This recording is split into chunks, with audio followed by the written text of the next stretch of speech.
What people who become Prime Minister of Saint Lucia have been the most readied of all of them. So again, you were ready now, then you were Readied. ready then, Yes. Dr. Anthony, even then. Even then, And, readied. And then And Alan Chasley, then and Vaughan then Lewis, Dr. Vaughan and Lewis. John Compton, and George Charlton of them have been the most readied. Because of what? Your years in politics? Because my experience, my ministerial experience, based on ministerial experience, I've been the most ready. Good evening, welcome to another edition of Newsmaker Live right here on DBS Television. My name is Timothy Poleon. We go up until 10 o'clock this evening, at which time we conclude with the clip that peaked, and we continue to create this build-up to the island's next general election. When it will be called, I don't know. But we all know that the Prime Minister of Saint Lucia, as far as the Constitution is concerned, he has that right to name that date. And I wonder if the Prime Minister knows when he will call the elections, because things are clearly in a state of flux at this point in time. However, we continue to prepare you by way of having the various players and operatives from the respective political parties and the candidates appear on this broadcast to focus on the issues that would certainly probably determine the outcome of the island's next general election. My guest is an individual who was born in Saint Lucia. She has been living in Canada for a while. She does her various Facebook Live presentations from time to time, and she calls the various talk shows, in particular the lunchtime program, Newspin. And I have been trying to get on the show for a while, likewise the producer, and finally she is visiting and we decided to have her on this evening. And that person I'm talking about is Minerva Ward. I have your designation as a political activist. Thank you so much for being my guest on this evening's Newsmaker Live. Thank you, Tim. It's really good to be here. You have been trying to get me on for a while, and I figured since I'm here in Saint Lucia, I might as well make an appearance this time. Thank you so much for gracing us with your presence. Thank you. So apart from what I've said about you, who is Minerva Ward? Tim, I see myself as a true St. Lucian patriot. And I say this because, as you said, I was born and raised in St. Lucia. I spent my formative years growing up in St. Lucia. I attended schooling in St. Lucia. I went to the Anglican school in Castries, St. Joseph's Convent, Arthur Lewis. I worked many places in St. Lucia. I left St. Lucia in 2012, in my 30s. So I had established my career in St. Lucia. So my formative years are there. Tim, I truly believe, I love my country. I truly believe in St. Lucia and its potential.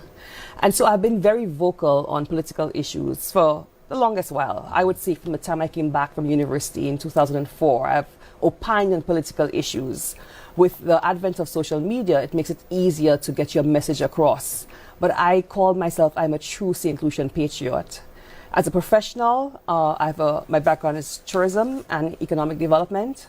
So my career in St. Lucia was largely tourism management in Canada. Since I moved to Canada in 2012, I've served in roles, both St. Lucia in tourism and leadership roles, and Canada in senior leadership roles in tourism, and now within the economic development space in a senior role in Canada. Mm-hmm. Okay, what is it like living overseas for such an extended period of time? And I'm sure that you're into current affairs, so you listen to the news, you monitor what's happening in Saint Lucia. And from time to time, you'll be getting the bad news, the good news. How do you feel? And connecting with Saint Lucians who are living right here, and of course, your family and so on. Right. When you hear things happening, certain things happening. Right. Things that certainly would send chill down your spine. Yeah. Tim, I think St. Lucia has a very engaged diaspora. A diaspora we don't just turn our backs on St. Lucia. We love our country. We've been rooted and grounded with our country. And through shows like yours, your daily news spin, we're able to stay in touch with the happenings of our country. And I think many times through with technology, we are able to stay in touch probably quicker than St. Lucians at home. And so we are very up to date with what is happening in our country and very concerned. Tim, I think sometimes when you're in a space, an ecosystem, so you're in St. Lucia, you don't have that bird's eye view. But I think being abroad and seeing how things are run in a very different manner, very systematic, very democratic ways in a lot of the countries we live, things happening at home are it's stunningly, it's stunning, it's shocking, it's disappointing in a lot of areas, right? We see opportunities, we see challenges, we have our concerns about the future of our country. I think those of us who live overseas, our heart is ultimately in two places. It's in our new home and it's in Saint Lucia. And we want the best for our country. We really want to see Saint Lucia reach its full potential. We want to ensure there's a Saint Lucia that's safe and prosperous for our family who reside in Saint Lucia, for ourselves when we come back, when we retire, and just for our country as a whole. We want to feel proud of Saint Lucia. There's a level of pride that Saint Lucians at home and abroad have in our country. And we do invest a lot, and I'm not talking about barrels and just remittances. I'm talking about the emotional and psychological investment into wanting our country to do well. So in terms of, I mean, obviously crime is on the radar of everybody, and crime is very, very concerning for Saint Lucians living abroad. I know many of us are pretty fearful when we come home. You know, I'm very cautious. I operate at a higher level of caution when I come home on vacation than when I lived here. So it's very, very concerning to us, the level of crime happening in Saint Lucia right now. What say to people who have a tendency to say, Minerva Ward or whoever else who are living in Canada, living in the United States, who are living in the UK, etc., they are very critical. They can be very critical, let's say, of this administration. Right. And people will tell you, some supporters of the SLA say, but who is she to speak? She's living overseas. Yeah. She does not know what's happening in the country. What do you say to those people? Tim, I am Saint Lucian, born, raised Saint Lucian. Like I said, Saint Lucia is in my DNA. It's in my heart. I have every right to speak on every issue as any Saint Lucian living in Saint Lucia. My family lives in Saint Lucia for the most part, most of my family. Saint Lucia is a country I want to come back home to. I'm invested in Saint Lucia and seeing Saint Lucia do well. I do care what's happening in my country, and I speak for most of us in the diaspora. We do care what's happening in our country, both for our friends, our family, our loved ones here, but also, like I said, just seeing our country thrive. And we are not removed from the happenings of our country. We are very much au courant with what's happening in our country. And we, for me, I would love to see St. Lucia reach its full potential. I truly believe St. Lucia is underperforming. And St. Lucia is underperforming greatly, I believe, under this Labour Party government. What is the politics like between St. Lucians, or among St. Lucians who are supporters of the SLP and the UDP in Canada? What's the politics like? I think by and large, I think in a lot of big diaspora communities, I think St. Lucians tend to operate as St. Lucians when we are overseas. I think so there's a level of sophistication? I think so. Irrespective of whether UDP or SLP? Right, exactly. I think for the most part, people put aside their political colors when we're overseas. We operate as St. Lucians when we're overseas, for the most part. You have one or two, but I think for the most part. So last summer, Alan Chasney came to Toronto, and it was a St. Lucian picnic, not a political picnic. It was just a St. Lucian picnic. And we took him around, and there were a lot of people who identified themselves as UWP, who we had no idea. You know, people just don't necessarily show political colors, at least in Toronto, in that space. I think it may be similar for New York. I can't speak to that, but I think in a lot of those overseas communities, because our numbers are so small compared to other diasporas like Jamaica or Trinidad or Barbados, we tend to represent as St. Lucians rather than UWP or SLP. Yeah. You're now a supporter of the United Workers' Party. That's well known. Yes. Few years ago, maybe about what, a decade ago maybe? A decade ago. You were a supporter of the Saint Lucia Labour Party. Right. And in both instances, I would like to say vehemently and vociferously, supporter of SLP, supporter of UWP. Yeah. What would have caused you to move from SLP to UWP? Good question, Tim. Tim, to answer that question, I need to take you back a little bit to my history in politics. So, Tim, I come from a family where my parents encouraged us to read largely, to watch the news, stay abreast of current events. So growing up as a teenager, I was keenly interested in politics and social issues. I would have deep conversations with my dad about political issues. You know, I'd hear him talk, I'd listen to the news, read the Star, follow Rick Wayne, follow you, Tim, follow people like Shelton Daniel as a teenager, you know, very much in tune with what was going on. The first election I voted was 1997. I was a student at A-level. I had just turned 18. And I wanted to have an educated perspective on what is happening and make an educated vote. And I spent quite a bit of time in the middle of my A-level exams, also going to both sets of rallies to see what are the platform issues, right? I eventually voted Labour in that first election in 1997. For me, on the verge of leaving A-level and thinking about university education was a big one. So on the eve of the election, Mario Michel came to my home to canvass one evening and convinced me. So I supported Labour Party from then. When I came back from university in 2004, I was quickly pulled into the Labour Party machinery, you know, given you know, different things to do, sat on different committees for the Labour Party. I was in the revitalization committee for the SLPYO. I've sat on PR committees for the Labour Party up to 2011. I really and truly believed in the transformative agenda of Kenny Anthony coming in 97 and hoping that he would do great things for Saint Lucia.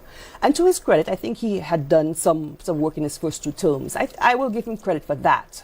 I think there were some milestones he achieved in his first 2 terms. What disappointed me greatly, Tim, was Kenny Anthony's last term, the 2011 to 2016 period. And that is where my position has shifted. So I noticed today somebody said I support political parties blindly. Not at all. Not at all. Tim, if you remember, the global financial crisis happened in 2008, 2009. We also had Hurricane Thomas. I think it was 2010, right? So obviously, Saint Lucia took a major hit from those events. The Caribbean gradually took us a while, much later than when the US and Canada started to recover. We took a major hit, and it took Saint Lucia. Kenny Anthony, I think, used that as a crutch to explain or to make an excuse, I think, for what I saw to be economic stagnation, a comatose economy in Saint Lucia in that period. And I did not see anything substantial in terms of development coming out of that Labour Party's term in 2011 to 2016. While the rest of the Caribbean, I thought, had moved on from the global financial crisis, Kenny Anthony, in my mind, was still using it as a crutch, an excuse. Added to that, Kenny Anthony came in and he imposed a 15% VAT on St. Lucians. Tim, if you remember, well, I still lived in St. Lucia, the economy came to a grinding halt. The Labour Party's policies are always to tax. It is a very lazy, it is a very unimaginative way of generating revenue. Tax. You cannot tax an overtaxed population. You cannot drill a well looking for oil when there's no oil. And that's what Kenny Anthony did with that 15% VAT, which raised the price of everything across the board and made the cost of living unattainable. So I felt that at that point, Kenny Anthony had really failed St. Lucia.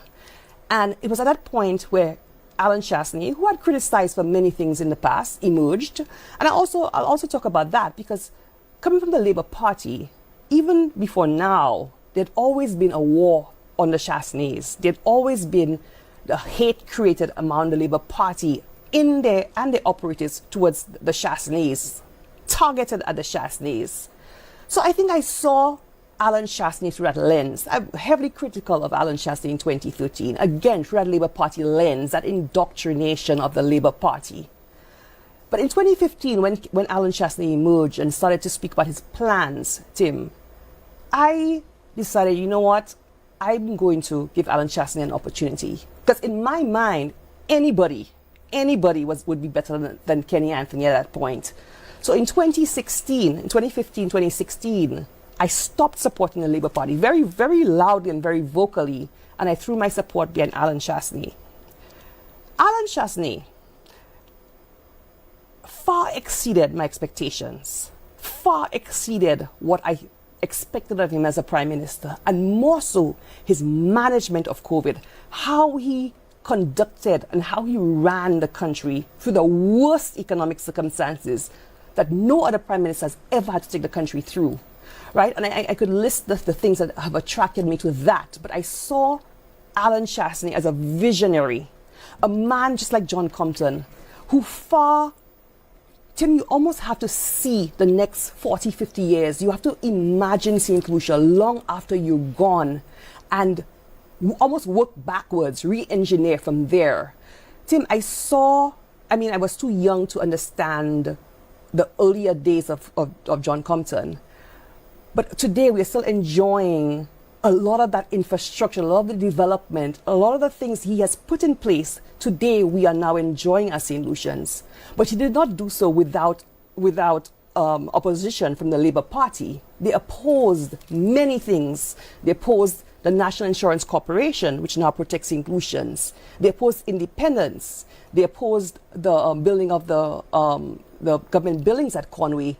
They opposed the Point Seraphine, Rodney Bay Marina, the Pigeon Island Causeway. There were so many things that today we enjoy that they opposed. But Sir John had the vision to see beyond the opposition and to see the next few decades. And I think Alan Chastanet also has that vision, that big thinking that we need to drive a country forward. And that's what has attracted me to Alan Chastanet, in addition to his management of St. Lucia during the worst times. Now, as cogent as this appears to be, don't you think that equally you would have given a strong defense of the St. Lucia Labour Party when you were supporting them? Absolutely. And therefore, why should people trust whatever you have to say in terms of giving credence to what you just said there about the UWP and what you said about Alan Chastanet? Right. So, Tim, I am somebody who operates based on my core beliefs and values. I will never defend the things that I don't agree with. I will never do it. I defended Kenny Anthony in his first 2 terms. In his last term, I could not defend Kenny Anthony. I found myself as part of the Labour Party machinery being asked to defend things I could no longer defend, and I did not. I have been critical of Alan Chastanet, both when I supported him, before I supported him, and when I supported him. I operate from my core beliefs. I am no mouthpiece for a party. If I don't believe something, I will discuss it with him privately first, But there are things I have criticized Alan Chastanet publicly on, despite the fact that I have supported him. But there are ways in which you criticize. You criticize obviously internally first, but I think there are some things out of your own reputation as a professional and somebody people look to with a measure of integrity. I would, make certain statements and say, I don't agree with this, and I have done so in the past on certain issues. And that's a question I've been asked over the last few weeks in St. Lucia. Yeah. And I'll still ask it anyway. And that is, what's the difference between Alan Chastanet and Philip J. Pierre? Yeah. So, Tim, I think, like I said, Alan Chastanet is a visionary. And not just a man with big plans who cannot execute. We've seen many of his projects start off during his term. And I will say that Alan Chastanet has served only 1 term, 5 years, 2 of which, or basically 1.5 of which, were marred by a global pandemic. And still through that, he was able to push through many projects, at least start many projects that will benefit St. Lucia for years to come. Unfortunately, many of those have been stopped by the Labour Party because of this orbit of hate that has been created. And I could talk about that when I'm finished this point. But Alan Chastanet is definitely a big thinker, a visionary man, loves St. Lucia, passionate, driven. Philip Pierre, on the other hand, let me go back to Alan Chastanet. I see Alan Chastanet as a big visionary. I see Philip Pierre as a departmental manager, somebody who has been employed in the public service for 20 years. He pushes paper around for 20 years. You give him to manage a department. You give him, these are the standard operating procedures. Follow those procedures. And he does that. There's no big thinking. There's no big vision. And we see it in how he operates, his words. $5 can block a hole. Small steps. Half a loaf is better than none. We see it in the lack of development that we've seen in the last 4 years. Tim, nothing has been done in this country in the last 4 years that we can point to. Nothing. There's been no innovative. There's been no innovative project. There's been nothing that will take St. Lucia forward. Philip Pierre has given a few groups of St. Lucians a few dollars. There's nothing creative or innovative about that. So pensioners got a little $500 here, teachers got a little cents here, a little cents added to a minimum wage, things like that. It's easy to, especially when you have money from CIP, it's easy to give a few dollars here to a few, to a few groups. That money is gone. One trip to the supermarket and it's gone. But what is the long-term sustainable development plan that will drive St. Lucia forward for decades to come? Where is the industry? How are we positioning St. Lucia? Tim, one example I will go to for Alan Chasney is his vision for the South. And I'm so proud of Alan Chasney for his vision for the South. So you see, a lot of prime ministers have talked a big game about the South. The South is the next frontier. We're going to develop the South. A lot of lip service in the South. Alan Chasney, in my mind, actually walked the talk of the South. And I'll tell you how, Tim. I'll tell you how. Alan Chasney understood the integration of an international airport, a world-class international airport in the South.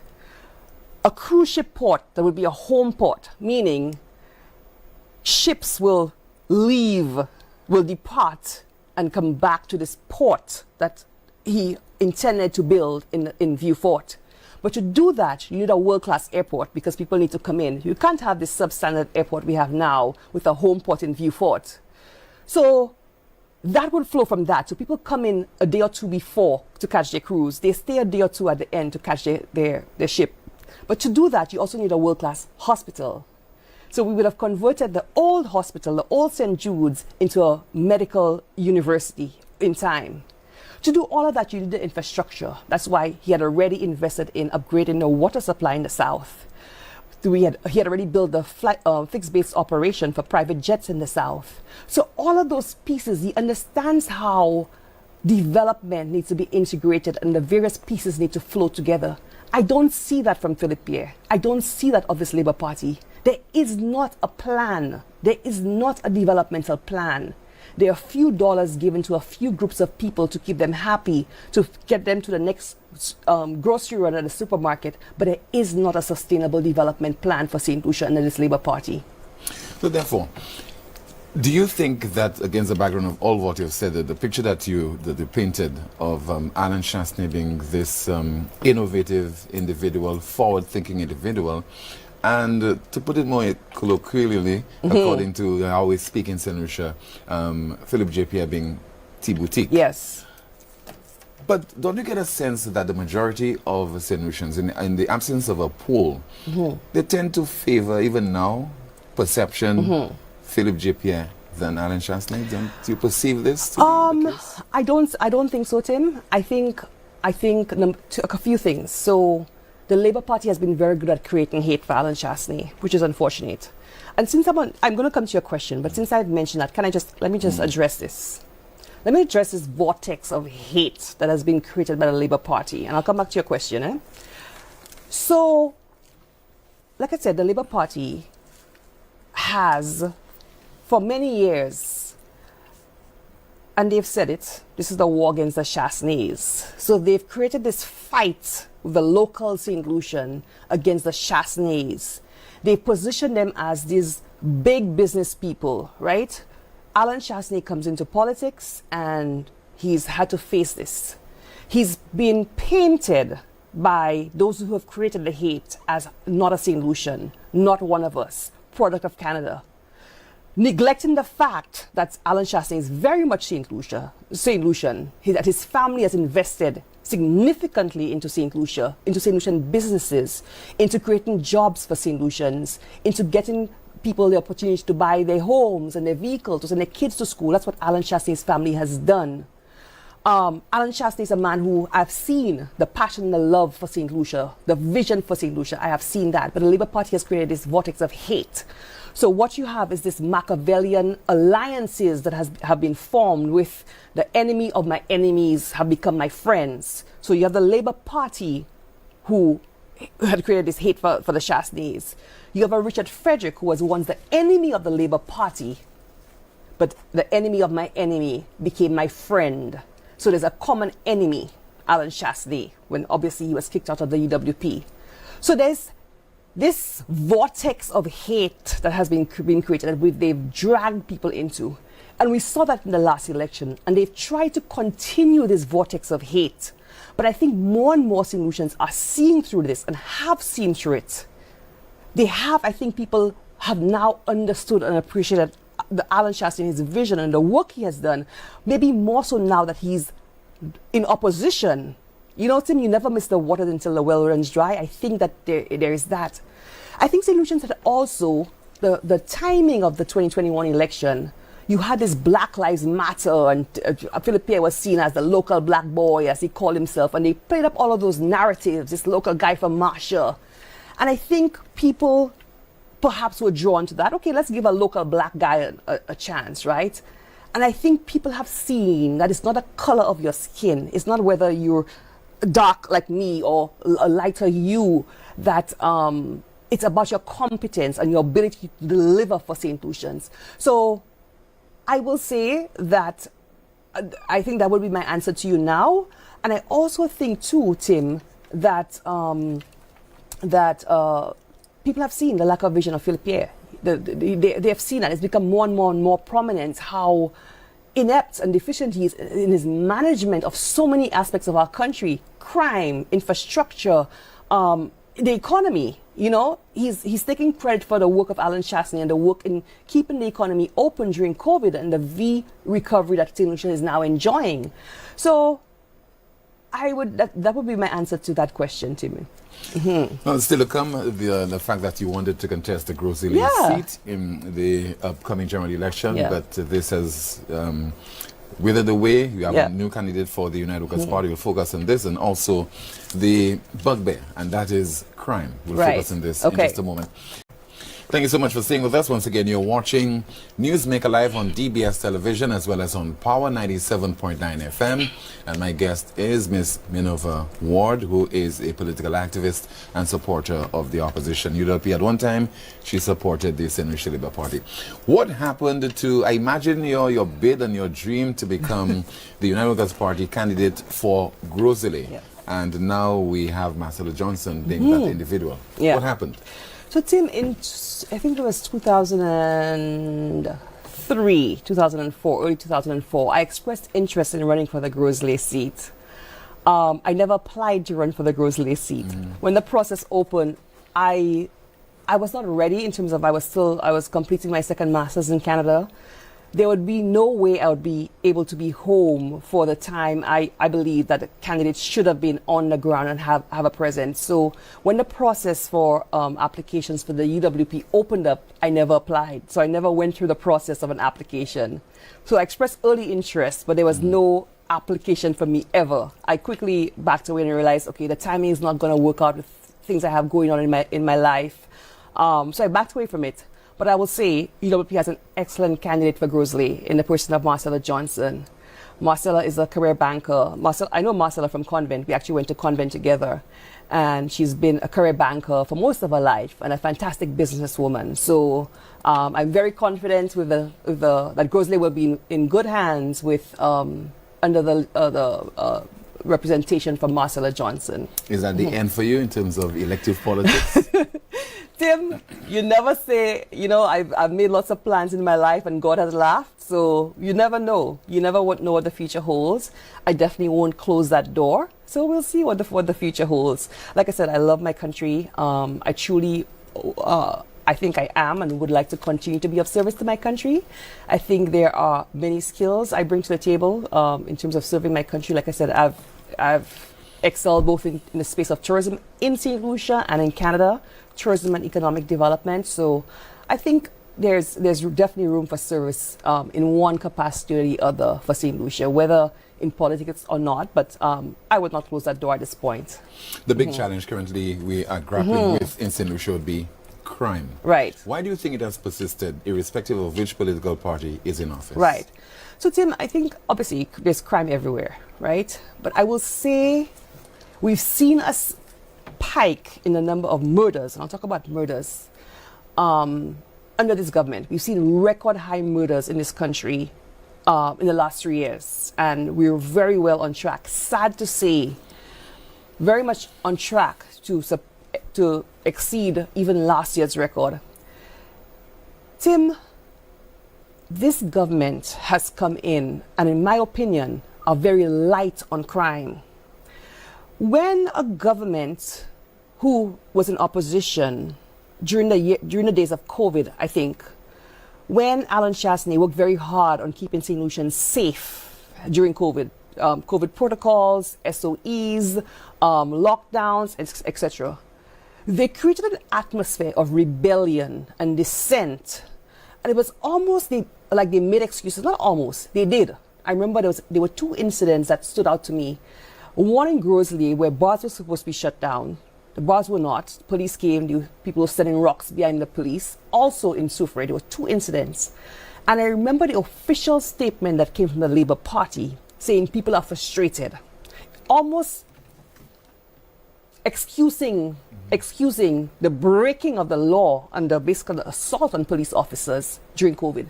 So there was this atmosphere of rebellion against the laws meant to keep people safe. As a matter of fact, they had a whole protest against the very legislation meant to keep people safe. First thing they did when they came into power is to expunge the records of people who had committed breaches of the COVID legislation. Right away, you've sent a message to St. Lucians that you're light on crime. That if the criminality or whatever activity it is part of the political agenda, you will be excused. They have not, Philippe Pierre has not spoken tough against crime.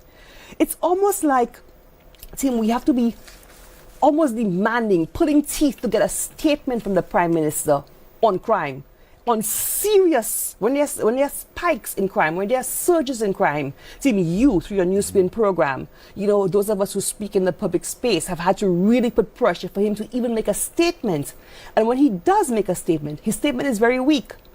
Tim, if you listen to Andrew Holness, you've played it on Newsspin some time ago. He speaks to the criminals. We will find you. We will weed you out. We will leave no stone unturned. The gang leaders, the hired hitmen, we will find you. Philippe has never spoken like that to the criminals. He speaks to those of us in the society who are talking about crime, telling us we are politicizing crime. He speaks to the opposition. There is not a direct and hard talk to the criminals. He appears very weak and very light. And Tim, when the Prime Minister of a country, when you have to force him to speak out, when there are 4 St. Lucians killed in a day, when you have a gang war in Vieux-Fort, a couple of years ago, when you have these matters and the Prime Minister is silent, Tim, we have a problem. The criminals feel emboldened. There's not a sense that there is a strong move to get them to find them. It's almost like the criminals in St. Lucia believe they will never be caught, which is very, very sad. Tim, when the government has also come in and disbanded the K9 unit, Tim, this is very, very, very serious. And you know that because you've spoken about this many times. And I share your perspective. Tim, we have no clue how many guns, high-powered weapons have come into this country during the 2 years when we had no K9 unit. Tim, we know that even before there have been problems of sabotage of the scanners, people poured water into the scanners, right? We know that. So when you do not have a functioning scanner, your K9 unit, provides that level of scanning for whatever's coming into the country. It's mobile, it cannot be corrupted, etc., etc. How could a Prime Minister who's serious about keeping crime under control, but managing crime, not understand the importance of a K9 unit? When you are telling me that a K9 unit costs $40,000 a month, and that is too much for the national security of your country, where you're going to disband it, Tim, we have a very serious problem. When the one of the dogs we've finally gotten back, I think it was only of April of this year, Tyson was basically put back into the fleet. We had gotten him last year, but he was not working yet. Obviously, he was very young, had to be trained and so on. It was only April of this year and by July he's dead. And it almost seems like the authorities are dragging their feet and telling the nation or having any serious investigation into the death of Tyson. It almost seems like they are deliberately delaying the investigation of Tyson, Tim. So there are many, many, many areas where it seems that this government has been weak on crime. It appears to me there's no strategic approach. Some time ago, Philip Pierre, it almost seemed like he threw his hands into the air and said, anybody who has solutions for crime, help me out, send the solutions to me. I remember Alan Chastney saying, you have to, and that's when the war in Vfort was going on. I remember Alan Chastney saying, you have to approach this from a very strategic position. So when Saint Lucia went through COVID, what happened was there's a command center headed by Dominic Fede. So every morning they met with our Royal Saint Lucia Police Force, medical, all of that every single day, because it changes. Things change every single day. So you meet every morning and decide what your strategy is, so everybody knows what's going on. And you have to take that very serious approach to crime, especially when there's spikes. And I have not seen that seriousness of it. It's almost like the Prime Minister has thrown his hands in the air and said, my father's a police, I'm not a police. I'm not getting involved in the operational matters of the police force. Yet you have government ministers who sit on media instructing the police for the whole world to see, and the police carry out their instructions. So Tim, the messaging is very it's very disjointed. It's not consistent. You have the Prime Minister saying doesn't get involved. You have government minister instructing the Chief Commissioner of Police. I just think there's not a strategic approach to deal with crime. Tim, the other thing, Andrew Holness in Jamaica has made it clear, we are not giving gang leaders, known criminals, known gang leaders, government contracts. He has made it very clear. We are not financing crime. When you do that, you're funding organized crime. I have not seen that clear statement from the Prime Minister. As a matter of fact, some contracts are questionable as to who the real contractors are. So if it's a possibility, I'm asking this a question, not a statement, if it's a possibility that known gang leaders or known criminals are getting, whether directly or indirectly, government contracts, you are essentially funding the importation of guns into the country. You are essentially funding organized crime in the country. And that is why I think this government is very weak on crime. And that is why we've seen crime get to the level it has gotten to under this government. What advice would you have for the Prime Minister, National Security Minister? Tim, I think the Prime Minister, first of all, needs to take a very serious grasp of this crime situation. We need to hear him speak. I'm not saying every single murder, but there are times when the Prime Minister has to come out and speak. And don't speak to the opposition. Don't speak to Alan Chastney and say that opposition is politicizing crime. Don't speak to you, Timothy, saying the media is saying this and that. Don't speak to me as somebody who speaks out. Speak to the criminals and speak clearly, boldly, and let your words be followed up by strategic action. That is the first step. That is the very first step. Secondly, Tim, their Operation Restore Confidence, that is still, and the impacts report, all of this is still unresolved. There's still question marks about how that is associated with the current configuration of the cabinet. So when you have questions about Operation Restore Confidence, the impacts report, and the very configuration of this Labour Party cabinet, that is a problem. And that has not been addressed, Tim. Thirdly, you have to, the Prime Minister seems to believe that giving the police vehicles and stuff, that's done every single year by every single government. There's nothing new or novel about that. I heard Dominic Fede, I think it was last week on the UWP's press conference. He laid out the UWP's plan to deal with crime, and I applaud them for doing that. But it definitely has to be that tactical approach to dealing with crime on a daily basis. It has to be from the position of an operations command center every single day for crime. Fourthly, we have to look at how these gangs and how these criminal organizations are being funded. If it is true that they are being funded for government contracts, that has to be immediately stopped. The Prime Minister and this government has to take a very hard position on crime. not only through words, but through their strategic actions, Tim. And we have not seen that. We have not seen that. The Prime Minister has been saying that he's not a policeman, which is true.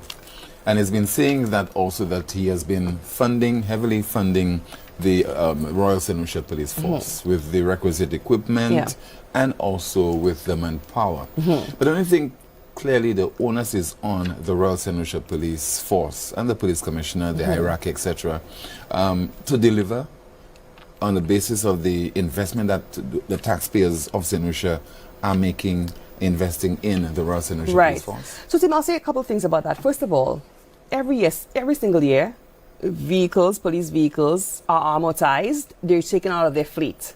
Every single year, every government gives the police new vehicles. This is not new. It's not Philip Pierre giving the police vehicles. But what he's doing there is unprecedented. How so? In terms of the number of vehicles that he has given, in terms of the number of police officers, new police officers who are recruited. I don't know that, Tim. Have you compared the numbers before and now? I'm not sure.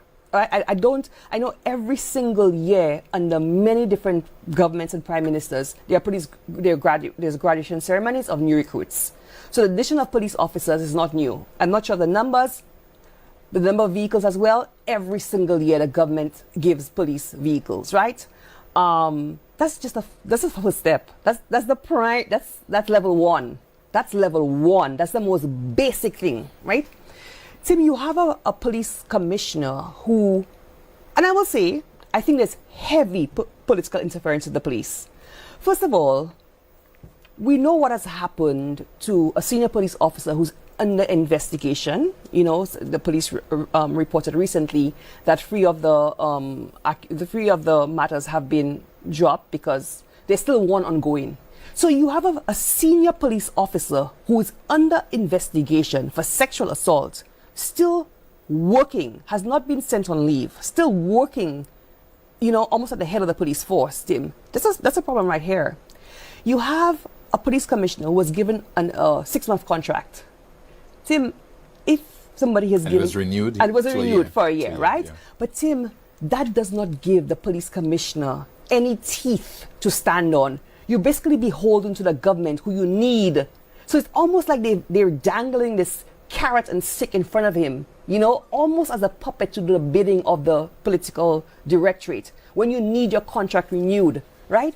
Why not give him a 5-year contract so he can work, you know? He can work, put his, dig his heels in and work independent of any political interference. So, but they've not done that. And we see the political interference. We see the instructions of police. We see known supporters of the UWP within the police force being moved on the instructions of a minister on his talk show.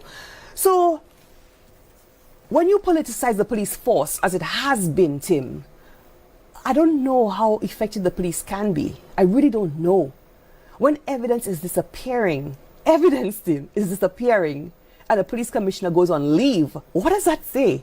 What comfort do you and I have as citizens for our own safety? If the very dog, which is part of the machinery of the force, which is supposed to keep us safe, is killed while in the custody of the police, what confidence do we have as citizens of this country? So I think that merely equipping the police is insufficient. The police needs to be equipped and be allowed to operate separate and apart with no political interference from the executive, which is, you know, the three levels of government, and the separation of powers, executive, judiciary, and executive, judicial, and judiciary. There is interference, and the police need to be given the tools, the ability, the term to do their work and do it effectively, and that's not happening right now. Yesterday, Mr. Hermagil Francis, former Deputy Police Commissioner and former Minister of National Security, called Newspin, and he suggested that it's high time that the government look outside, to get outside assistance, so that it could beef up the operations of the Royal Saint Lucia Police Force, and therefore to improve in terms of the level of confidence that people have in that institution. Do you support this?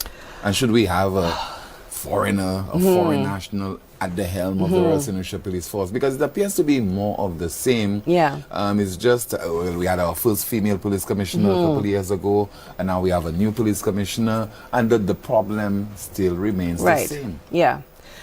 Tim, I didn't hear Herman Gill Francis's call, but I heard he was excellent. And obviously, he's been a senior police officer. He's been the Minister of National Security, I believe. If he says that, I believe that would be a definite option. I mean, we've in the past under John Compton, I think. Broughton was under Kenny Anthony or John Compton. We've had to do that, right? Just to seek that outside help, that separation. You know, a lot of times, Tim, the police, you know, these are my buddies. So there's a lot of that within the force. And maybe we've reached a point where we need to bring in a foreign police commissioner for a year or two, allow them to do some cleanup work in the force, get this thing under control, and definitely identify that successor and ensure that, you know, you're transferring those skills within the force. That might be lacking too. But I think beyond just the commissioner of the police force, we really need, the tone has to be set from the top of the country and allow the police to do their work once you've set that tone. Civil society. Once very active, various institutions, the Saint Lucia National Trust, Bar Association, the National Youth Council, concerned the citizens and so on. And now there's this deafening silence. What do you attribute this to? Tim, I have been in the belly of the Labour Party, and I'll tell you, one of the things the Labour Party does is to infiltrate civil society organizations. So they will plant people in these organizations. It's part of the authoritarian, it's an authoritarian tactic to silence dissent. You plant your people on trade unions, in civil society organizations, the bar associations, the national trusts, those organizations. So you basically, when UWP is in office, they are very loud in their criticisms, because it's very hard to differentiate where does the line of Labour Party end and where does your line of civil society start. A lot of the actors and players are one and the same. In the last term of the UWP, you couldn't differentiate between the mouthpieces of the Labour Party and the mouthpieces of the Saint Lucia National Trust. They are the same people. And it's a deliberate tactic by the Labour Party. So when UWP is in power, they're very loud. It's part of their tactics. When Labour Party is in, they are silent because the players are the same. And that's what we're seeing now. The other thing is that you also have this intimidation. So when UWP is in, especially under Alan Chastney, a much more democratic, there's a sense of democracy in the country, a true democracy, where people can speak out without being attacked, where there's freedom of the press, where people can voice dissent through the calypso and etc., etc. People can speak out. The Labour Party, though, again, behaves like an authoritarian regime in many respects, where dissent is silenced, whether it's the calypso, whether it's hiring any media voices that can criticize them within the machinery of government. So I've effectively silenced you. I have my writers writing calypso. I have my singers singing pro-government songs. I have infiltrated organizations, put my people on their executives so they know to shut up when I'm in office. But when a problem arises too, they are intimidated to challenge the government openly. So while they may have private conversations with the government, when UWP is in power, they're very loud.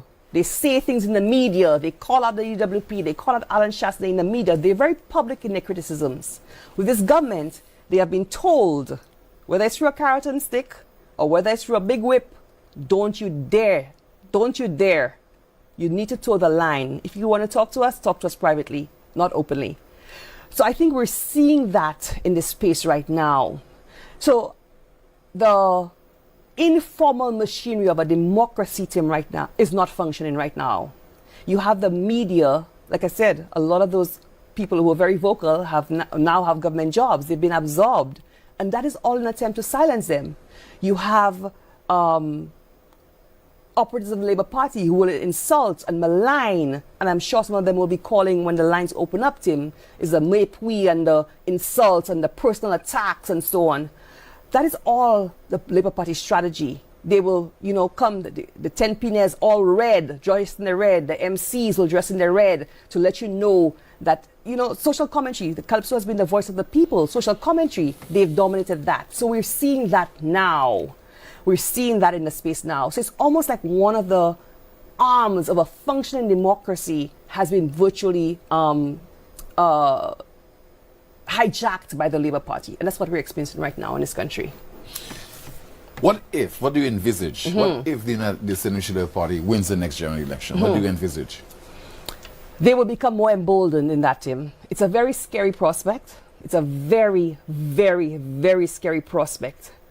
When this government believes that key matters like GPH, like the sale of our ports or the leasing of our ports, which is tantamount to a sale for the length of the time they're going to have possession, our collective citizenship, Tim, our airport, when this government believes they don't have to be transparent with us, the citizens, when we're told that they go on a secret date and they don't have to tell us the details of a lease with GPH, which sells one of our key state assets, when they say that they have to go speak to a Chinese developer to tell us how many of our passports, Tim, yours and mine, they have sold, when there's a lack of transparency that is emboldened, when our passports are sold, over $1 billion more than needed for those projects are sold, and with no accountability to us as citizens, Tim, and this government is behaving like this, they will become more emboldened if the people of Saint Lucia give them another mandate. The guardrails of a democracy that have been eroded by this government, they will be further eroded. This government will almost be even further along under the authoritarian spectrum. And it is a very, very, very scary prospect if this government is behaving like this now, where they do not feel that they're accountable to the people of Saint Lucia. What will happen if they're given another mandate? But anyway, it's a democracy. The people have a right Absolutely. to determine and decide which government they want to elect into office to preside over their affairs for a 5-year period. Absolutely. This is Newsmaker Live, right here on DBS Television. When we come back, your calls for my guest, Miss Minerva Ward.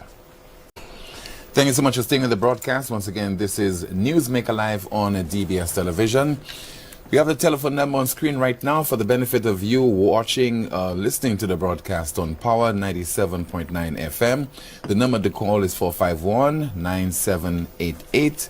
Once again, 451-9788 for my guest, political activist, supporter of the United Workers' Party, and her name is Minerva Ward. Let's talk about the gains that have been made in tourism. We've heard from the tourism minister from time to time, and it's being attributed to the various decisions and policies that have been implemented by this administration. Shouldn't they take some credit? But let's take a call. Okay. We have a call. Good evening to you, Newsmaker Live. You're on the air. All right. Good night to you. Good night to your guest. Hi. Good evening to you, caller. Let's not waste too much time. Earlier in the broadcast, your guest, Miss Ward, said that there's... Was that Rihanna Isidore? Yeah, Right, very good evening. distinguished baritone voice. Yes. Good evening to you, sir. Go ahead. Miss Ward said that nothing had happened or has happened in Lucia in the last 4 years. Did I hear you correctly, Miss Ward? I said there's Nothing. been no development in St. Lucia in the last All right. 4 years. Good. And I look on my screen, I see glasses, I don't see yellow blindfolds or any blindfolds. So, let me ask you, how many hotels, let's start with the hotels, have been started, completed between June 2016 and July 2021? That's question one. Okay, what else you have to say? Oh no, well let's go question by let's go. question. Yeah, what's the second question? Because All right. in the interest of time. All right. So she also commented, Ms. Ward, characterizing the increase in the pensions and the payments to first-time or payments to temporary teachers this month, cents.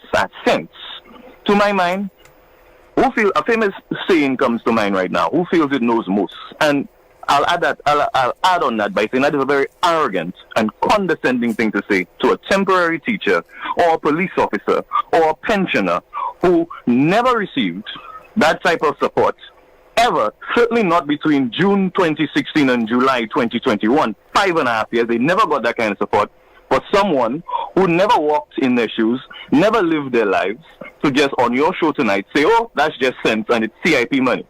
Which leads me to another point, since you're allowing me to go on there. CIP money. CIP money, you say, is what's paying for the non-existent development. It's paying for the increase to the pensioners you claim and the payments to the teachers, etc. What did, to my mind, I have to ask, if CIP money is doing all of that, back to school expenses, road maintenance, providing social support to people who need it, right?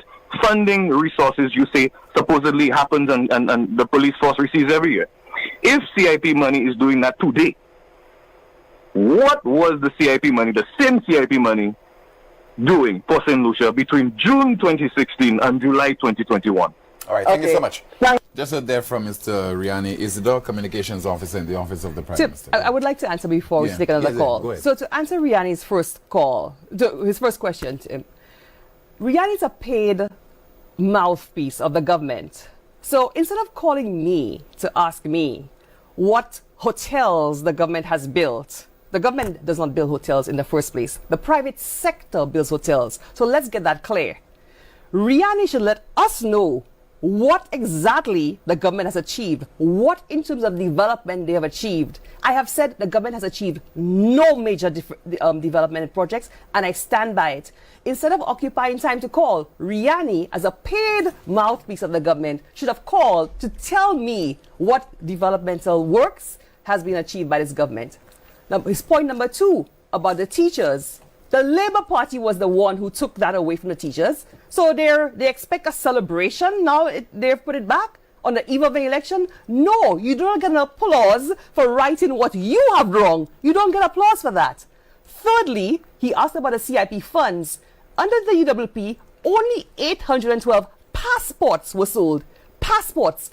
Every single year, Alan Chasney went to Parliament and tabled audited reports outlining how every single cent of CIP funds was spent in the UWP government. We are still awaiting audited reports for the billions of dollars, and over 60,000 passports in our estimation have been sold. We are still waiting for some of those audited reports to see what exactly, how much money has been collected and where it has been spent on. So Riani should have taken the time to inform the nation and answer the questions that we have been asking for almost 2 years now. You have a call. Good evening to you. Newsmaker Live, you're on the air. Good night, team. Hi, good evening to you, caller. And good night to your guest. Good night. While your guest was speaking, team, something really struck me. And I find it to be very true. When Chasney actually was not involved in politics, like those people, I would say the golden people, the name, with all of the jobs and the employment that they have created in Saint Lucia.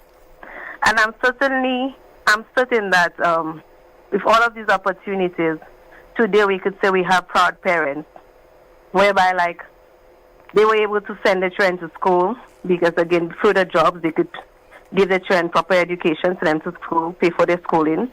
And I'm certain out of those hard times back then and the little monies that they made, I'm certain we have doctors from those hard times. We have teachers from those hard times. And you can list the well-off persons that have made it through, from parents knowing how to save the little monies that they're making and look after their children's education. And if it was not for these Chasneys and this vision that these people had back then, where would Saint Lucia be today? And it just struck me, like, this crossed my mind, like, he was involved in politics, he was like a golden boy. Now that he's involved in politics, people have so many negative things to say, but they're not going past the negative and look at what has contributed to Saint Lucia and what he continues to try to bring Saint Lucia up the standard of living, up the standard of healthcare, up the standard of education, and the list goes on and on and on. But we insist we want to play some dirty politics, fool the young people, on election time come around, give people money, and, expect you to vote for them. And then that, basically, the chaos we're in today is because of these old politics tricks that's causing all of these things that we are being faced today. And I really want to just say, when your guest spoke about, what it was before and then, it's like it really just resonated with me. And I really think we should continue educating people about the politics of Saint Lucia. Let's not look at yellow and red, but just try to understand where we've been and where we are and which government really cares about Saint Lucia. Because right now you go all around the place, you've seen they doing roads, you've seen ministers rolling spade. Where were you 4 years ago? Where were you in the backward passing from Deramo to Riviera Meter in the road? Right now they already scrap it. Why? It's an election year. So we need to look at all of these things. It's not like on the last hour you have to show you care about it. If you a government that was there from the people from day one, you would start working. It's not on the last hour. So again, great job to your guests, and let's keep our eyes open, St. Lucian. Thank you, caller. Thank you so much for calling. We have another call. Good evening to you. Newsmaker Live, you're on the air. Hello, good evening to you. Yeah, good evening, Jim. Yeah. Good evening to you. Please, caller, please turn down the volume of whatever device you are using to listen to the program. So if it's your television, if it's your laptop, turn down the volume, please. Yeah, I'm doing that.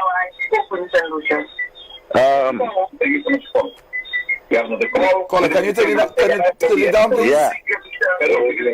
Okay, we'll have to take another call. My apologies to you. Let's take another call. Good evening. Newsmaker Live, you're on the air.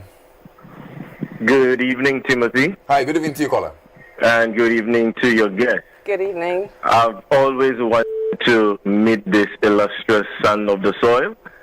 And I'm just happy to see you in person tonight. Son or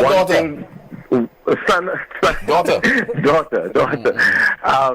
I just wanted to identify with you in one of the statements that you made in Dr. Kenny Anthony's first 2 years.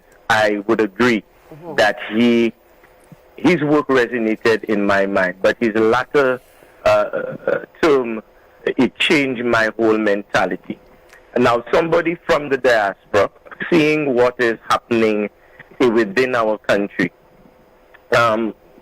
have persons within the diaspora reach out to our sitting government to lend support, because much as you're not on island, but I know that their family, their ties, and all of that, when it happens down here, still affects overseas.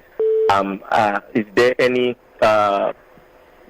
thing that y'all can do to help with the crime situation in St. Lucia? Because I had a dialogue with my daughters, and I'll be very honest with you. I told them that, you see, when they're through work, get home, because it's just not safe anymore. It's not safe anymore. And I would want to agree with you, the best prime minister in the Caribbean, Mia Motley, has given a tough stance on crime. I love her approach, and I'm just really wishing that our sitting leaders would take a page from that kind of dealing with the situation, because we really need to make the criminals know that they are not in charge. Exactly. They are definitely not in charge. And if we take on pacifying it, blaming the opposition, blaming all kinds of, it's not helping. And we see that the criminals are actually seeing the lacks, they're seeing the passiveness, so they are emboldened. Exactly. And they're doing whatever they feel like doing.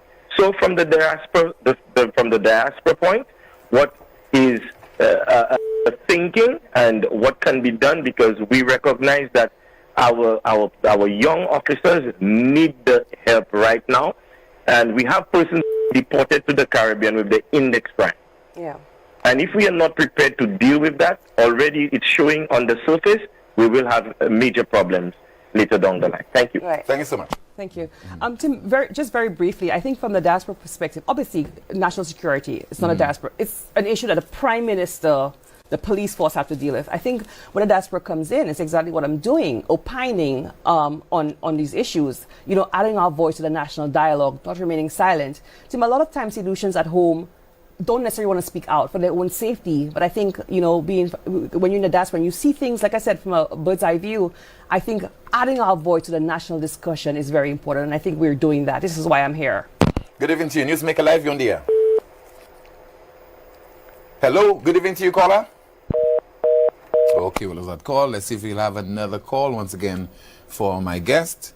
Hello, good evening to you. You are on the air. Hello? Okay, we keep losing those calls. Let's see if we have another call coming in. Once again, you are watching Newsmaker Live on DBS Television. We are also on Power 97.9. Good evening. You on the air? Sorry, we're doing that. Hello. Good evening to you, caller. Good evening, Tim. Good evening to you, caller. And good evening to you. Good evening, Shazzy. Tim, I would like to tell the guests what Philip J. was doing right from day one when he was elected. He was organizing our economy. Recently, the Commonwealth Secretariat praised Philip J.P.'s handling of our economy as a model country, small country in the world, not just in the region, but in the world, for taking our debt to GDP ratio from 90% to 74.5% Shazzy, is what it is today. Can I stop you there to engage you for a bit? Since you talk about debt to GDP ratio, can I engage you on the topic for a bit? Well, can I finish my contribution? Let's talk about that, Shazzy. I don't want you to just call but me. this is what was inherited by Alan Just hold on one second, Shazzy. Don't bring the COVID excuse. Stop, Shazzy. Shazzy, I've been in the Labour Party, so I understand the sort of talking points. Shazzy, I would love to engage you. Shazzy doesn't listen to them. Shazzy, I would love to engage you on the topic of debt to GDP ratio. Shazzy, all right, allow Shazzy to go on, then you'll continue. Go ahead, Shazzy. Right, I'm saying to her, do not bring up the COVID excuse, because our country was going down the drain from 2020 before COVID. So don't bring the COVID excuse. And you want to talk about, right now we have 4 hotels being built in Saint Lucia, financed by the investors. Right? What did we have under Shasti? Not one hotel built. The only hotel chain that was left for him to build. You know what happened? The taxpayers ended up paying $33 million in damages because of his carelessness. You know, and we have the whole recklessness of Ernst & Young. We have all of those billions of dollars of taxpayers' money going down the drain. Today, St. Lucians are enjoying the fact that can we have a conversation, or are you simply calling to parrot talking points from the Labour Party script? I would genuinely love to engage you. Okay, Shazzy, now hold on. Shazzy, hold on. Shazzy, and you want Shazzy, can you hold on, please? Shazzy, hold on. That's what you want? Tim, Shazzy has to spew everything out because it's obviously scripted. So if I stop him to engage him, he cannot engage because he doesn't even understand what he's saying. Shazzy, let's go to the matter of the debt to GDP ratio. Deal with the facts. Can you hold on, caller, please? Shazzy, do you want to engage the caller or not? Do you want to engage the caller or not? Hello? Shazzy, hello, are you there, Shazzy? Okay, he's gone. Shazzy, I did not cut him off. He's gone. Tim, I know those tactics. Before you take another call, Tim. Yeah. Are you hearing me? No, yeah, okay. Go ahead. Tim, I know those tactics, right? Labour Party, they call it the scripts. It's all the talking points they have been given. So if I stop Shazzy to ask him to have a discussion, he cannot have a discussion because it is literally parroted, a scripted he's talking from. Tim, the debt to GDP ratio, before COVID in 2020, the debt to GDP ratio was 59.2%. Well beneath the 60%. Once you're under 60%, you're seen as within that range. We were well under that range under the Alan Shastney government. What took us up to 90% was obviously during COVID. So when your revenue of a country drops, of a country who is highly dependent on tourism as we are, when you have your other industries that are integrative tourism, like construction, like manufacturing, like agriculture, like your financial services, highly integrative tourism, you are bound to see a reduction in GDP. So debt to GDP is literally a fraction. So you have a nominator and your denominator. When your denominator decreases and your debt, because we had to borrow to respond to COVID, how does Shazzy think the civil servants were paid? How does Shazzy think Victoria Hospital was converted into a respiratory hospital? How do you think we were able to open OKEU? How does he think we were able to pay for the repatriation of Saint Lucians abroad? And house them in hotels with 3 meals a day, internet and everything else? How does he think we were able to pay for the vaccines? How does he think we were able to respond to all of that? So our debt increased, our GDP decreased, and hence we went up to 90%. Barbados was 120%. So even in the worst economic situation, Saint Lucia under Alan Chasney was still holding its own. But prior to COVID, under Alan Chasney, we were at 59.2% debt to GDP. So no, I am not going to sing the praises of a 70-something% debt to GDP when our revenue, our GDP has returned. Our GDP has returned, and there's no reason for this government to be doing that level of borrowing with over 60,000 of our passports sold. I don't give you credit for that. We have a call. Good evening, Newsmaker Live, you're on the air. Yeah. Good evening to you, caller. Good evening. Good evening. Good evening, caller. I want to know how long has this lady been in Saint Lucia? And how long has this lady been in Saint Lucia? Because she's very ill-informed. About what? Uninformed. About what? How long has she been on the island? Ill-informed about what, caller? Well, I'm saying she's not informed about what the Prime Minister and the Labour government has done in St. Lucia in the 4 years. Okay, sir? Are you hearing me? Ill-informed about what specifically, caller? I'm saying to you, she said that the government has done nothing in 4 years. Mm-hmm. Now, I am taking the Grosley constituency where I live. Okay? Now, I'm going to start with her. Has she gone by the beach there, the Grosley beach there, where the park, the lovely park for the children has been built and is going to be, they are going to cut the ribbon maybe on Friday. Has she seen the police station that's been built? Has she seen the jetty that has been built there? Has she seen the Friday night grocery that they want for tourism, and she knows so much about tourism and everything like that? Has she seen that? Has she gone down to Central Cashews by the market and see what has been done there? Has she seen that? Has she been going around the island? I lived in Canada for 17 years. I migrated from St. Lucia in 1969. She cannot leave Canada. Come here. Ill-informed. Come here. Bring us down and make us St. Lucians look like, who are we? We know nothing. That is what I do not like our people to do Miranda to us. Mondesi, do you mind if I interject to No, answer your don't tell me questions? about Mondesi. Can I interject to answer your questions? Miranda, you I'm and I know each other answering for a very long questions time. because I know you and you know me. Yeah, you're throwing questions at me, so I'd love the opportunity to answer your I questions. didn't throw questions at you, darling. I am telling you all the things that have been done in the 4 years in St. Lucia right now. You have not mentioned a But single I one of dare those you to leave projects. Canada. Can you hold on now, caller?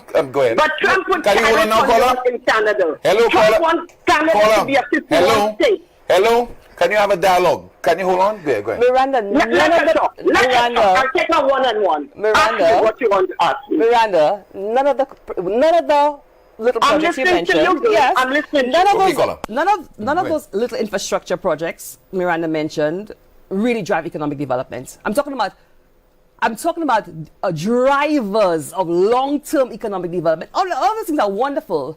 I will say, though, that what is happening in Castries is the work that began under the last Alan Chasney government, under the OECS project for the redevelopment of Castries, the whole market, the Anchorage building, all of that was funded under the OECS Castries development project under the work of Alan Chasney. This is not this government's. This government has ran its course under this government, under both governments. It started with the removal of the walls around the Columbus Square, the Derek Walcott Square, sorry. But that work was part of the project which started under the last government. So she wants to credit this government for completing projects that started under the last government, funded under an OECS project. That is the work of Alan Chasney.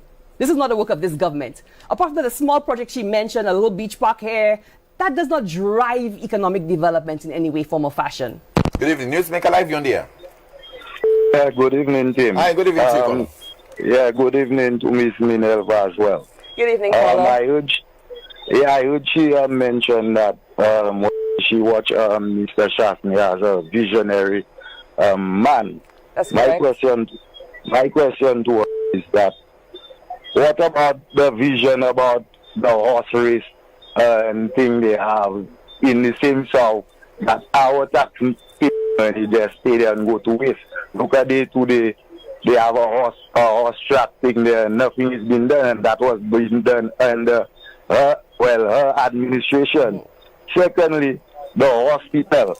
To me, under her administration, I've seen the most embezzlement happen when it comes to money spending on the hospital. You understand? So, and the impact report. The impact report was, well, it's only out only because of her administration. So I want to know, she mentioned all this, but she never mentioned the vision of the horse track. Okay. So she mentioned the vision of the development of the airport and all these things, but she never mentioned the vision of the horse track. So I want to know what becomes of the horse track race where our money are just going to for nothing. Caller, okay. can I? Thank you so much. Go ahead. Oh, okay. So Tim, he mentioned three things: the horse racing track. Before you take another call, Tim, let me just answer that. DSH is a multi-year, multi-phase project. It was not just the horse racing track. The horse racing track was the first phase of DSH, right? This is a long-term project with marinas, hotels, boardwalks, restaurants, cafes. It was never intended to be just a horse racing track. People need to understand that DSH, if DSH was fully rolled out, if the government had not changed and there was a plan to fully roll it out, it would be a game changer for the South. Why is the horse racing track not being used? Why has this government not seen it fit to continue using this facility? And I will add that not a single cent of taxpayer money has gone into this racetrack. Alan Chastney has been very clear that our CIP money was not used for this horse racing track, and none of our money has gone into this horse racing track. So I want to clear that up with this caller, number one. Number two, he talked about St. Jude's, right? What was this question about St. Jude's? Do you remember? I think he spoke about the delay in the project. Tim, St. Jude's Hospital, this government came in and told us that, first of all, we heard from Alva, they just needed a chemical and some paint. We heard from John Peters that all we're going to need is $30 million to renovate this hospital. This government has borrowed $201 million for St. Jude's and to renovate the stadium where the hospital is being housed now. $201 million. And this is a government who told us the reason why they went through the PPP approach on Hiranora Airport rather and abandoned the Exim loan and the arrangement that was already in place, the works had already started, was they didn't want to put loans on the backs of St. Lucians. Meanwhile, they have borrowed this extraordinary amount of money on the backs of St. Lucians, and we will have a hospital that from day one, no matter how much paint and pretty colors you put, will be obsolete from day one. This is how the government has dealt with St. Jude's. We have a call. Okay, well, that call, but continue to call us once again for my guest, Miss Minerva Ward. Good evening to you on the air. Hello.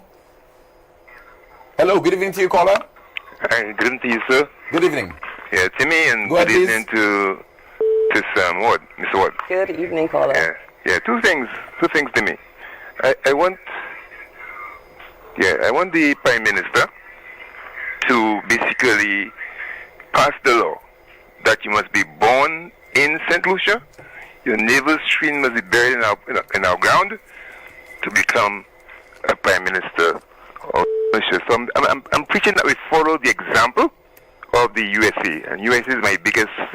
To me, USA is the champion of the world, and let us follow the example. You must be born in St. Lucia, like you must be born in the USA, to become a president or prime minister of St. Lucia. So in other words, anybody can be a St. Lucian, they buy a passport, they're a St. Lucian, and they can be a minister, but they cannot be our prime minister. Before you go, can I engage you on that? Let me finish. Before you hang up, I want to engage you. Let me finish. No problem, but I want to engage you. Before you hang up, I want to engage you. Let me finish. The second thing, I want our prime minister to do like America again and make the date for elections to be fair. People must date at least 90 days before. So I'm begging my former teacher, he taught me in Form 1 and Form 2 geography, Honorable Philip J. Pierre, law that you have elections the second week in November every 5 years. The second week, the Tuesday second week in November every 5 years. So, Honorable Prime Minister, please pass the law that you must be born in Saint Lucia to become a Prime Minister of Saint Lucia, and put a fixed date of elections, making elections free and fair. Thank you, Honorable Secretary. Thank you. Just go ahead. Yeah, time is against us, so just go ahead. So Tim, I will say, again, this whole thing about you have to be born in St. Lucia is again the hate and division this Labour Party has built into St. Lucia. There was never a question, there was never this division until the Labour Party used race and division to target Alan Chasney. Somebody who was born in Martinique and brought to St. Lucia as a young child, or brought to St. Lucia, are they any less St. Lucian than anybody else? You understand, Tim? Yeah. They are no less loyal, no less committed to St. Lucia. Tim, my nephew was born in Canada, plays on St. Lucia's, swims on St. Lucia's national team. Very much St. Lucian, more than he identifies with Canada. You mean to tell me, by virtue of the fact he was born in Canada, brought to St. Lucia at 8 months old, cannot serve as Prime Minister? Well, let's put it this way. So John Compton was not born in St. Lucia. George Mallet was not born in St. Lucia. David Thompson, the Prime Minister of Barbados, was not born in Barbados. Yeah. Morris Bishop was not born in Grenada. And were they any less committed to those countries than anybody born in those countries? Were they any less committed? The place of birth is not an indicator of commitment to a country. And we need to stop this hate and division that this Labour Party has inculcated in our country. We need to stop it, caller. Final call. Good evening. Newsmaker live, you're on the air. Hello. Good evening to you, caller. Good evening, team, and Minerva. Good evening to you, caller. Thank you for allowing this call to go through. You're right. Welcome, sir. Earlier on, when your guest presented, she indicated that as if the country was heavily taxed. And she was unhappy about this. And she was saying that those taxes did not augur well for the island's populace. I also recall that the opposition leader, Mr. Chasney, did it when he came into office, that he would remove the 16% VAT completely. And he reduced it to 12.5%, and nothing happened afterwards. I guess he understood maybe the technocrats from the Ministry of Finance advised him and indicated to him that the country's budget must be financed. If one has to get rid of all taxes in this country and nobody pays tax, that would be a very interesting position to be in.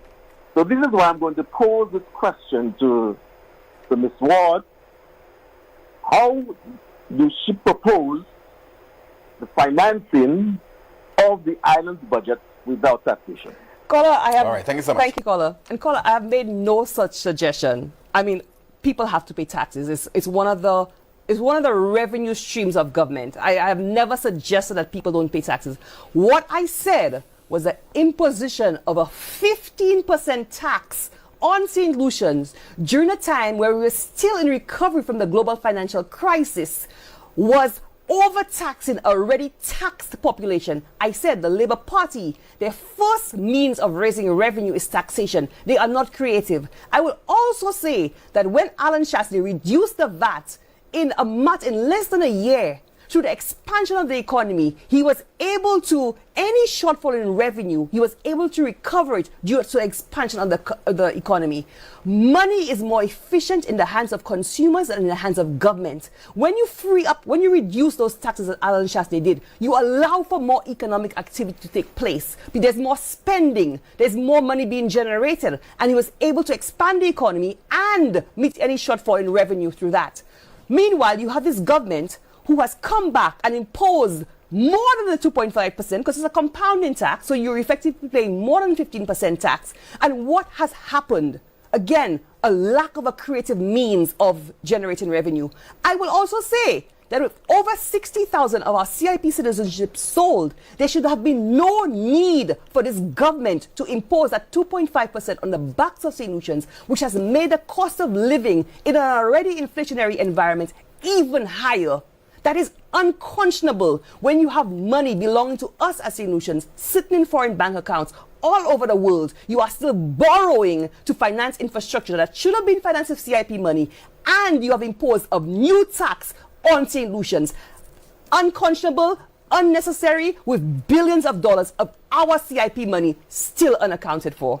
This definitely is our final call. Good evening, Newsmaker Live, you're on the air. Yeah, good evening. Hi, good evening to you, caller. Good evening. I'd like to speak to your guest. Go ahead, please. Yes. I'd like to ask you a question because you have not, I will be asking Timothy too, and I invite myself to take you around this island, just starting from Rodney Bay, and I give you halfway, then I pick you up on the other half to take you the development to the whole island. Well, why don't you just tell me, caller? Why don't you just tell me what is it this government has accomplished to drive? The government, caller, the government does not build hotels. The government does not build hotels. Private sector builds hotels. And these hotels were all started under UWP government. So I'm going to ask you, I want you to just tell me, what are the drivers of economic development this government has achieved? Dr. Keith Mondesi, go ahead, please. Continue.